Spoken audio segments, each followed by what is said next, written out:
10-Minute Jazz Lesson Podcast, episode 428.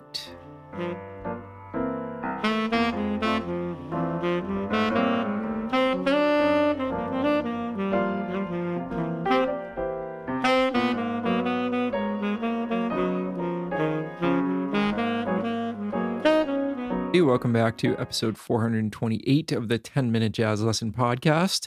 This week, we continue our series on Are You Lonesome Tonight? And this is going to be kind of a quick one. This may not be a 10-minute jazz lesson because my instructions are going to be really, really simple. And the biggest thing is that you take these instructions and you go do something with it, right? This is really where the rubber hits the road and where your actual results are going to come from is to put these suggestions into action and really, really dive deep onto them. Okay, so in the first episode, we learned the melody. And in the second episode, we went over the changes. I gave you a couple of places to concentrate on where I think there's really, really important harmony going on that really makes sense to highlight and, show off in your melodic lines. And this week, it's going to seem like we're taking a step backward, but I want to explain a little bit as to why I'm having you do this. So we got to go all the way back, seemingly on a tangent, to sort of the beginning of jazz for this assignment that I'm going to give you this week. And one of the things that was very, very, very present in early jazz and jazz today, definitely, was that jazz took a lot of inspiration from the blues. We all kind of know this, right? I mean, the blues is like a staple progression in the jazz tradition. But here's the thing that I don't hear, what I think, is enough people nodding to the blues and adding a whole different element to their playing.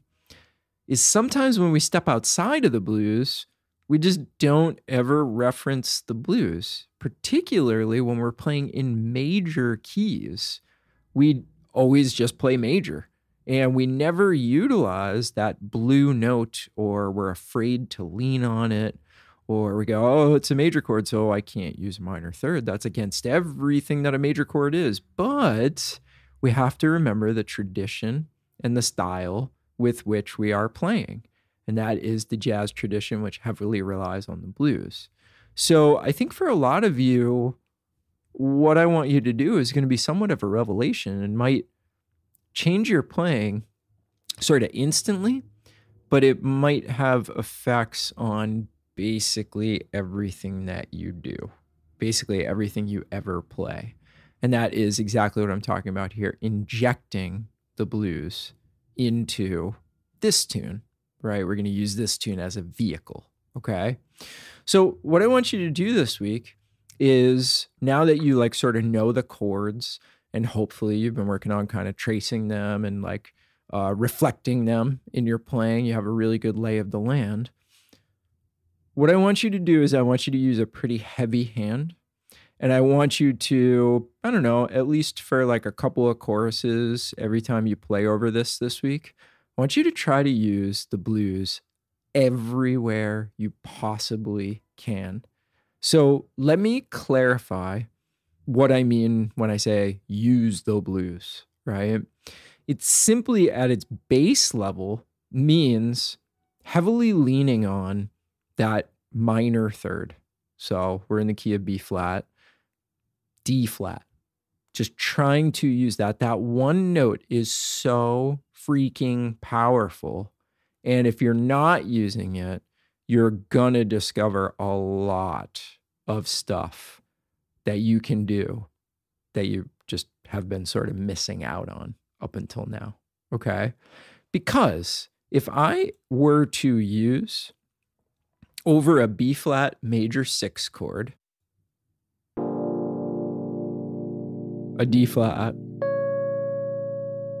there's like, that's not offensive, is it? I mean, at first it's like, oh, something's going on there. But because we listen to jazz, because we know the tradition, because our ears are adept at this kind of thing, we quickly get over that initial like, oh, I don't know. And it's pretty acceptable. It's a sound that we hear all the time, right? And then if I put it in more of context,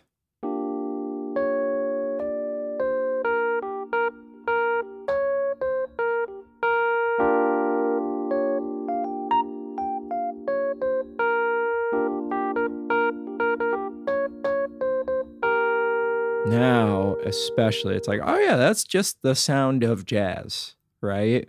But I find that a lot of people, the students I work with, comments I come across online, reactions to my stuff, a lot of people sort of wonder, like, well, how do I get that sort of like attitude in my playing? How do I get that factor, right? That thing that makes the audience go, A lot of the time, it's just that. It's just making sure that you're playing the blues often enough.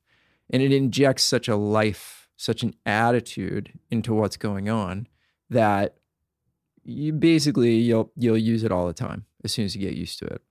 So if you're somebody who doesn't use it and you sort of like know that, or if you're somebody who doesn't reach for it often enough, really want you to do that this week. And like I said a couple of minutes ago, go ahead and be super, super heavy-handed with this. Like just use it absolutely everywhere. Maybe even in spots where you like definitely don't think it's going to work. Just use it anyway. And what you will do through this really, really heavy-handed, really sort of like overuse of the blues, you'll actually figure out where it sounds the best. You kind of have to like, in my mind, use it everywhere to sort of figure out like, oh, well, it doesn't really work there. Works super well there. But if you're not using it everywhere, you might actually miss a spot where it would work perfectly and just never use it there. And you'd be missing out on a lot of stuff, a lot of material that you could play simply because you haven't tried it there. Okay? So what I'm going to do is, for the Patreon members, I am going to create a couple of trading tracks. And I'm going to heavily, heavily use the blues, and we can trade. And it'll hopefully kind of push you into that territory with a little bit of a guide, a little bit of somebody to bounce off of, even if you're just sort of afraid to do it on your own. And that's it. That's the whole assignment. It seems so simple, right? But I think that you will be very, very, very happy with the results of doing this, especially if you don't do it already. Okay? So that's it. Now, you heard me mention the Patreon members. That's how we keep this podcast going. We're a listener-supported show. We don't do any ads or anything like that. Instead, we rely on, people like you that are listening to it, getting something out of it, and we keep things alive with listeners making a small monthly donation each and every month. And in return for that, you do get a whole bunch of materials with every episode. And all of our back episodes are there with all of the materials. So quite a bit of jazz education material there for a very low price.